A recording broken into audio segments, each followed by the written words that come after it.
Hey guys, what's going on? Laying back for another Netflix review, and today I'm going to be talking about Persuasion.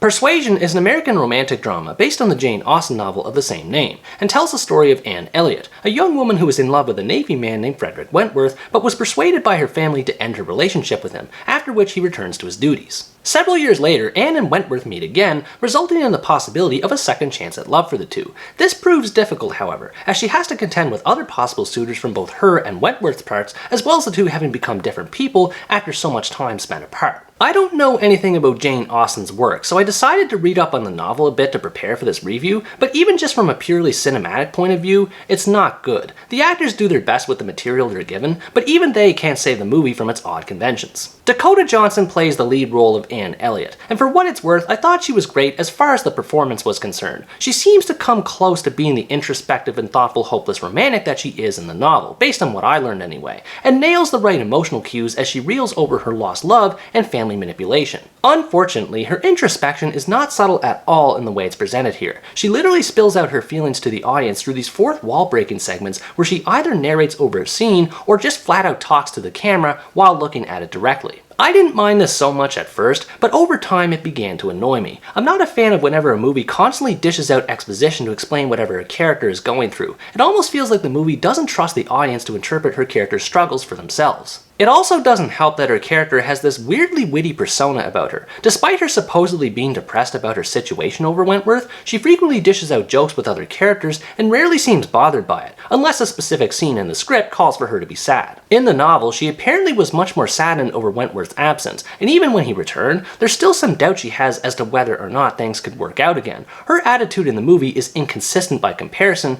and her constantly dishing out wit reduces the impact of the problem she has. Cosmo Jarvis plays the role of Captain Wentworth, and as Johnson did with Elliott, I think he did a good job in his role too. He's a charming man whose wit feels slightly more natural than Anne's does, which allows him to be more believable in the role of a Navy serviceman who's held in high regard by others. This being said, there was something with how his character was written that I couldn't stand. Throughout the movie, he spends a lot of time with a woman named Louisa, who starts falling for him. Anne notices this and feels devastated that he's moving on from her, only for him to turn around and say that he has no intentions to marry Louisa and that there was a misunderstanding? I don't really know how this compares to how it plays out in the novel, but I had a hard time believing that Wentworth didn't know what he was doing here. There's another weird moment too where Wentworth declares that he wants to be friends with Anne instead of partners, and it just didn't make any sense. This leads me to talk about the relationship that the two have, or at least are supposed to have, and truth be told, I just didn't see it. There wasn't any sort of chemistry evident between the two aside from the opening scene that would indicate the two were lovers. Now, this does make sense to a certain extent. In the novel, Anne and Wentworth spent a long time apart from each other, so it's natural that there would be a lot of awkwardness between the two, and the way they skirt around each other is kind of the point, as it's supposed to build tension to the eventual return of their romance. The awkwardness from the novel is present in the movie, but none of the tension is there. There's no drama that exists between the two that would make things interesting, to the point that they almost seem like complete strangers. It never feels like they're ever actually building towards something more, which leaves their character arcs boring and quite unsatisfying. Henry Golding does a decent job in the role of Mr. William Elliott, making for an intriguing foil to go against Wentworth's intentions, though he's not in the movie long enough to make the kind of impact he should. His romance arc with Anne is more interesting than hers with Wentworth, but it's still disappointing due to the lack of overall development. Most of the romantic tension between all of the characters feels watered down. Some of that might be due to its more antiquated setting and the norms of the time, but personally I think the brunt of this shortcoming falls on the tone of the story and the way it's presented. The tone is all over the place, being more silly in nature than melancholic like the original source material. On top of most of the characters' general snarkiness, they all have individual lines of dialogue that are groan-inducing, some of which are even anachronistic to the time period. One of the worst examples is when Penelope Clay, I think that was her name, is talking about the women of Bath, where Anne's family is moving, and she starts rating women on a scale of 1 to 10. I was only sort of paying attention to that scene, so when I heard that line, I actually had to rewind to make sure that that was what I heard. There's also a moment where Anne talks about a playlist that Wentworth had left for her upon his departure, which irritated me a lot more than I thought it would.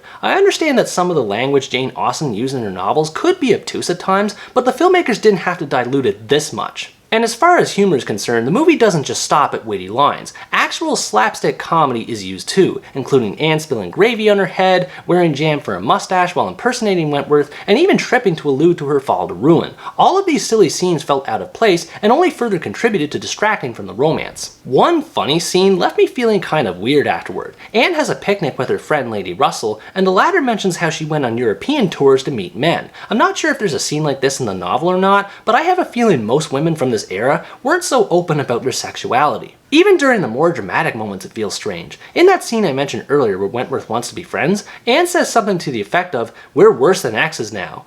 We're friends."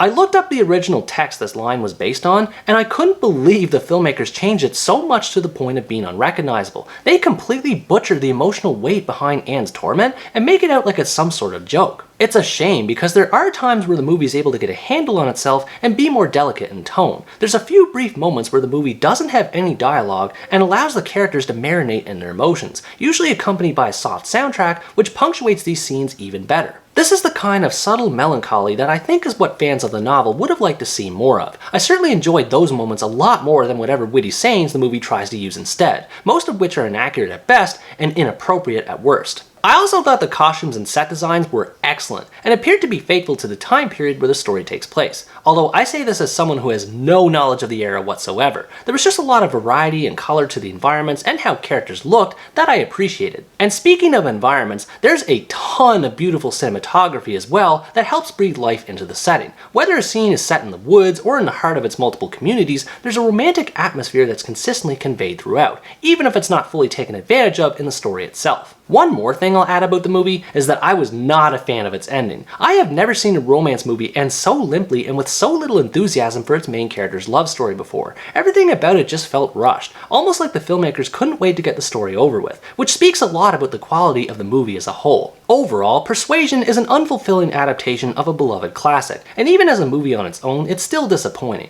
If you like period dramas and you don't mind odd tonal shifts, you might be able to enjoy this, but personally I don't recommend it, especially if you're a fan of Jane Austen's works. It might have fared better if it was an original story instead of an adaptation, but as it stands now, it fails to persuade its audience to engage with its story and characters to any meaningful level. What did you think about this movie? Do you think it fails as an adaptation, or were there some details you noticed in it that I didn't mention? Let me know in the comments below. Anyways guys, that's going to wrap up my review of Persuasion. Thanks for watching this video, I hope you enjoyed it, and as always stay tuned for the next part, where next time I review the Spanish coming-of-age drama, Live is Life.